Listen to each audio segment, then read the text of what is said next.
I'm back with another Mr. Nightmare video. As you guys do want to see more Mr. Nightmare, and I realize this, don't worry, I'll do Mr. Nightmare, as well as my normal Dhar Mann videos. Dhar Mann's still probably gonna not even more, just because they keep releasing more and more, and of course they are more viewed. Like that's what people want to see more. So this is gonna be best three scary true crazy best friend horror stories, Mr. Nightmare. 13.5 minutes long, and all I can think of is my best friends, which if you guys watch my vlogs from like weeks ago, months ago, whenever the hell my last vlog was, with like Lucy, Lexus, and my best girlfriends, if you would say. And yeah, this is gonna make me think of them during each story, or Kayla. You guys don't know Kayla, probably, but Kayla's my best friend too. So this is gonna make me think of them. So yeah, 3 scary, true, crazy best friend. I'm curious what'll happen. Like a backstabber? Like what are they gonna do? Like kill you in your sleep? Like what are they gonna try to do? I'm honestly really like curious and concerned for this video because like they're best friends. Like, well again, you know, I guess you never really know who people are. Like I've known my best guy friend for like 5 or 6 years, but I guess do I really know his true intentions? I would think so, but I guess you never know. I guess you never know. Well, that being said, let's go. Yikes. Yeah, see, like they look like best friends, you know. Actually, one looks like they're 40 and one looks like they're 20, but you know. Okay, story 1. This ought to be fun. This is a very delicate personal story of mine. Okay. So I'm gonna change names and small details around so nobody may recognize it to be me. I'd been good friends with a girl named Jess for almost 6 years. Since high school, basically. I just said my friend. We even went to college together and dormed together. Oh no. When we were in our junior year of college, we moved out of the dorms and into an off-campus apartment. It was a 3-bedroom apartment, and our third roommate was our friend Stacy. Okay. We were less close with Stacy, but we had no problems with her. In fact, the 3 of us would go out together on the weekends. So is Stacy the problem or Jess? Probably Jess, because that's the best friend. With Jess, if you know what I mean. It was the spring semester. Spring break was approaching, and we were planning the days we'd be going home. Stacy and I were planning on leaving the same day. Jess was going to be staying an extra day because she said she needed to work one final shift at her job. Okay. So the day came that Stacy and I left. I said bye to Jess, even though I would probably be seeing her the next day at home. I left and hit the road. But you ever forget something, and when you remember it, it hits you like a brick? That was what happened to me while on the freeway. I pulled to the side of the road in a hurry and checked my bags for my laptop. I checked my backpack too. I realized I had forgotten it. Fuck. I had driven half an hour already, and now I had to go back just to get my laptop. As much as I didn't want to, I had to. I couldn't go almost 2 weeks without my computer. So my half-hour drive back to the apartment began. When I got back, I let myself in and called for Jess, ready to tell her what an idiot I was. She didn't call back, so she didn't appear to be in the apartment. Her door was wide open, though. She usually kept it shut, especially when she wasn't home. Sus. I checked my room for my laptop up and down, but I couldn't find it. Jess stole it. Curiously, I walked to Jess's doorway and looked into her room. And there it was. My laptop was open on her bed, next to her laptop. Why didn't she call or text me? I went to pick it up and saw my laptop was signed in. She somehow got into my account. Oh shit. And she knew my password. I switched to looking at her laptop. It got worse from here. There was a folder open, containing a bunch of pictures. Pictures of me. Some of the most disturbing pictures I found were pictures of me passed out on the couch after drunk nights out, and pictures of me in a towel, either in my room or in the bathroom. That's a little creepy. My heart was racing. I shut my laptop and started searching her room. Best closet friend. Specifically. 6 I years. found a number of my belongings, mostly articles of clothing. Some I won't mention because it's disturbing and embarrassing. I grabbed all my stuff I could find and stormed out. I locked my bedroom door and left the apartment. I didn't call Jess. I called my parents as soon as I got back in my car. Shit, eh? They didn't have any words. They couldn't even give me advice because this was so messed up. Right? It's like, how do you even respond to that? By the time I got home, I saw Jess blocked me on everything. Instagram, Snap.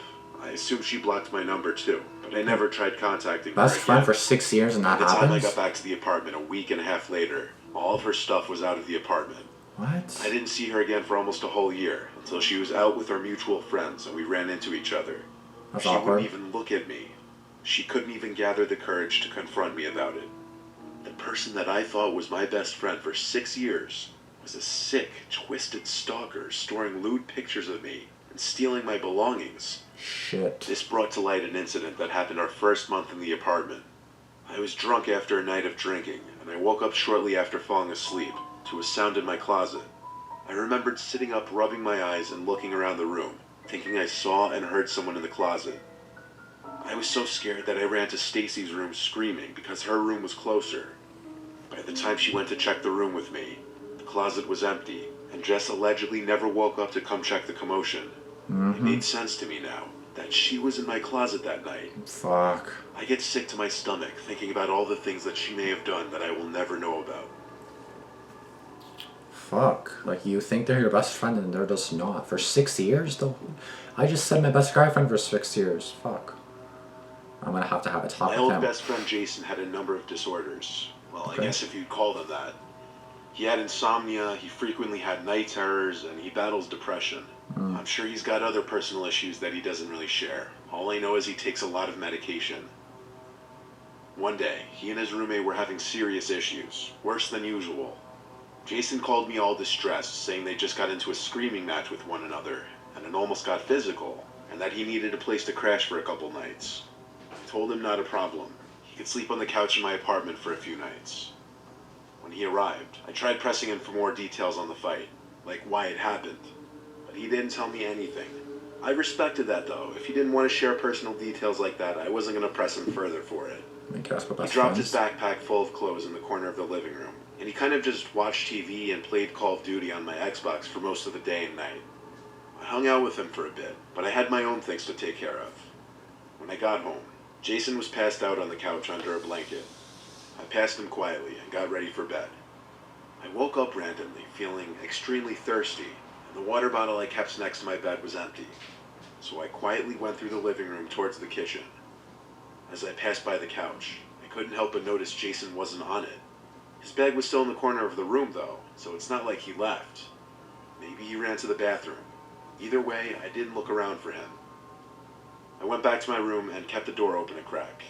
It was a long time that I didn't hear Jason leave in the bathroom though, or simply laying back down on the couch for that matter. So I was going to get back up and look around for him just because I was concerned. But as I got up, I started hearing these ticking or clicking sounds, kind of like a rodent. I looked around the dark room, and only then did I notice Jason standing in the corner of my room, arms flat at his sides. I let out a scream and jumped, startled and noting how I felt mildly. Yes, even in this dark room, I was able to realize it was Jason. I threw my pillow at him and yelled, "What the actual hell are you doing?" He flinched and he stopped making the ticking noises, then walked out of my room in this stiff, creepy manner. I heard him basically collapse onto the couch. I stepped out into the living room to try to talk to him. He didn't answer. I realized he must have been sleepwalking. The next morning I asked him about it, and he said he didn't remember any of it. I asked him if he tends to sleepwalk. He said no, or at least not that he was aware of. A mental disorder? Other than that, the day was pretty normal. We chatted and hung out in the living room for a while. Then I had to go out and run some errands. Okay. He'd be staying one more night at my place. I once again woke up randomly in the middle of the night. This time I wasn't thirsty, so I don't know what woke me up. But for curiosity's sake, Jason. I got up to check if Jason was on the couch. He wasn't. Not again. I called Jason's name pretty loud. He wasn't in the bathroom or the kitchen. So creepy. Nor did he seem to be in my room. Fuck. I climbed back into bed and tried texting his phone, but nothing delivered, so it seemed to be off. I called his name one more time, really loud, and then I heard this disturbing, muffled speaking sound.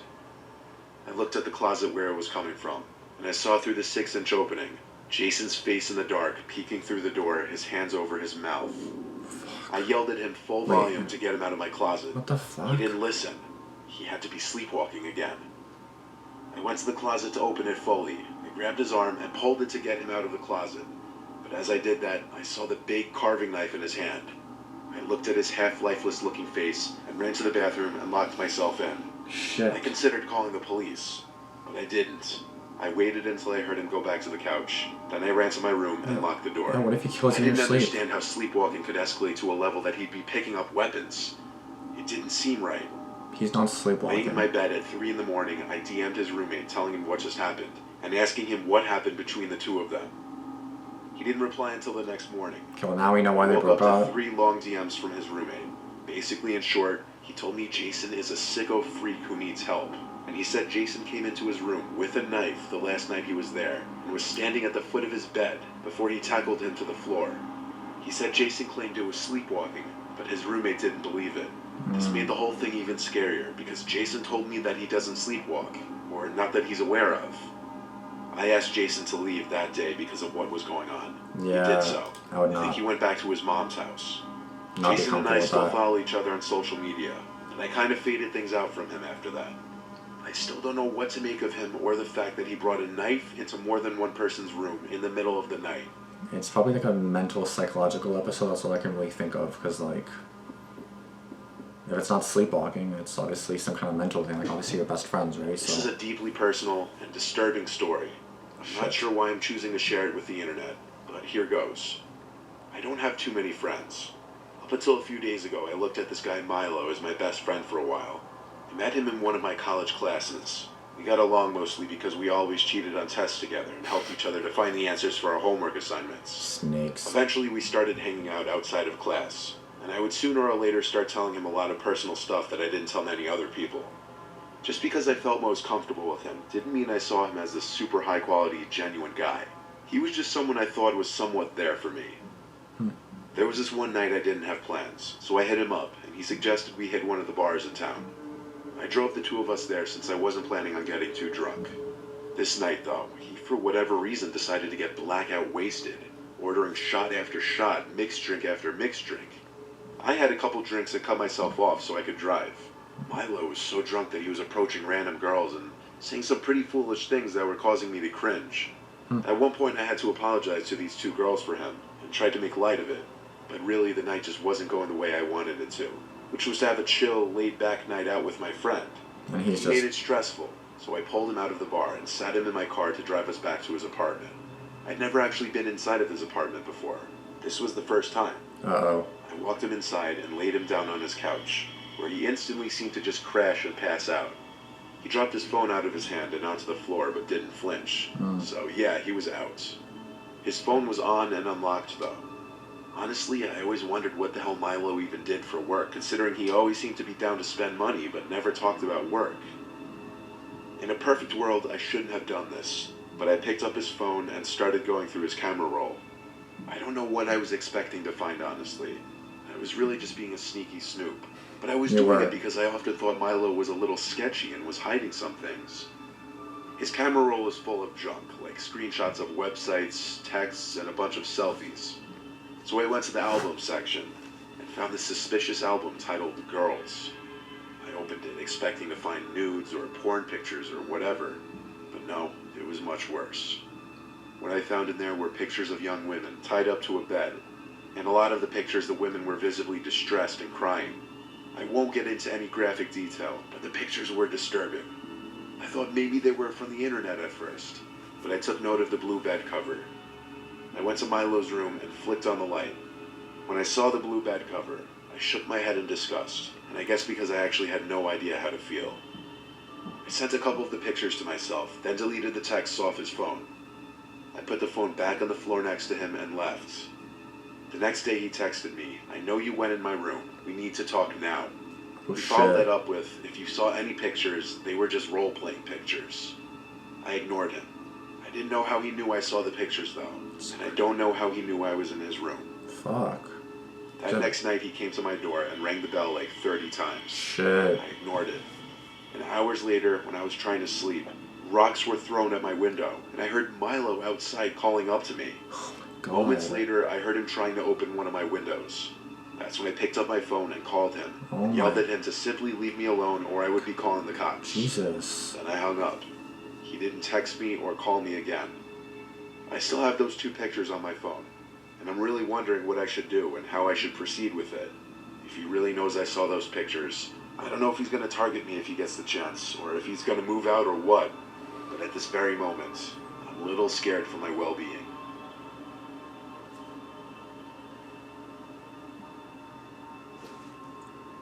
I guess you never really know who people are, to be honest. Here, I'm gonna go back to the very beginning of story number 3 and see if I can see how good of friends they were. I'm not gonna put the thing, I'm just gonna see. This is a deeply personal and disturbing story. I'm not sure why I'm choosing to share it with the internet, Just wanna but see what here goes. I don't have too many friends. Up until a few days ago, I looked at this guy Milo as my best friend for a while. Oh yeah, because you kind of like shared things with him, and then you're kind of like, yeah, this is a guy I can share stuff with. Okay. So it wasn't necessarily a best friend. You just kind of like considered him that because like you guys just kind of seemed close. You felt like you could trust him. Yeah. Apparently, even after 6 years, you don't really know anybody, or you don't really know that person potentially. So it's like you still got to be careful. Apparently. And that's the scary thing, because it's like you know people for years and stuff, and you're kind of thinking, well, what does this person really do when they're, you know, off time, where we're not hanging out, we're not talking? What are they doing? All he did is get drunk with some guy, and then you go to his house and find all that. Like, does he have cameras in his room? Cameras in his apartment that he checked afterward? Like, was he faking passing out? Like, what happened there? How did he know? Because like you said he was out. He left his phone on. Maybe that was all a setup or something. But then it's like, why would you set him up just to like see all that? Like why would you want someone to see all your secrets and stuff? Or was it all a prank? Like, I don't... Fuck. And that's his bed too. So it's like the young girls as an underage, or young girls as in like, you know, young but over the age of 18 or whatever, you know what I mean? Like, what does that mean? Like, I don't really know what to say. It's definitely kind of scary though, because it's kind of like, what is he doing? Like, what did he do to them? Did he torture them? Did he kill somebody? Like, what did he do? You know what I mean? And then he apparently got like blackout drunk, wasted that day, so it's like, why, like, you know, what's going on? So I don't know, that guy's definitely sus. I'm glad that the friend was able to like get out, and I hope he moves away, because apparently he's not safe, apparently, from what it seems like. He doesn't really seem like he has, you know, like he obviously knows where the guy, like the guy knows where he lives, his name and everything, like his number and everything, so it's like, at least once he threatened with the cops, he stopped. Like, you never know if he'll be, you know, targeted, right? So it's like, fuck. That's scary shit though, because like you looked at that person as someone you could talk to, and now you're basically hiding from them. Throwing rocks out your window, like fuck. Like did you not break the window? It's like rocks that would easily break a window. Am I wrong? Well, it depends if like it's a little pebble or like an actual rock. You know what I mean? But a rock would easily break a window, unless it's like super fucking strong glass. But it's glass, it'll probably break it. So it's a rock. So I'm glad that guy's okay. I hope everything turned out okay for him at least. And for the creepy best friends that were not really best friends, I mean, I don't know what to think. Now I'm just kind of thinking of my 3 best girlfriends and then my best guy friends. So yeah, I'm kind of nervous now. I guess all you can really do is like monitor how they actually are, you know, like see if they're sus or not. I have no idea. I guess just be aware, like be cautious of like what's going on. Be cautious of your best friends or your friends or your roommates or whatever, because they may not be the people you think they are. I guess that's all you can really learn from this video. Just be cautious and be aware of what's going on and be aware of your surroundings. I guess that's the main thing here. So yeah, be careful, stay safe, and that's basically it for this video. So with that being said, be sure to like this video, comment down below which other Mr. Nightmare videos you want me to react to, or if you guys want more Haminations, or if you guys want more like ZMDE. I haven't seen his videos in a little bit. I don't know. I know one of you guys said Thriller Teller that you want to see, Thriller Teller. I have no idea if she uploaded recently. I'm actually going to check that right now because I'm not too sure actually if she uploaded a recent video. I know there's some videos that I'm behind on. So, something horrible happened to her sister 3 months ago, 4 months ago. Yeah, I definitely could watch some of these videos, to be honest. I don't mind doing that if you guys want some more Thriller Teller, but that's going to be it for now. Be sure to do all that good stuff, subscribe, turn on post notifications as well so you don't miss any videos that I do upload. And with that being said, yeah, be careful, stay safe, and deuces. Have a good day, guys.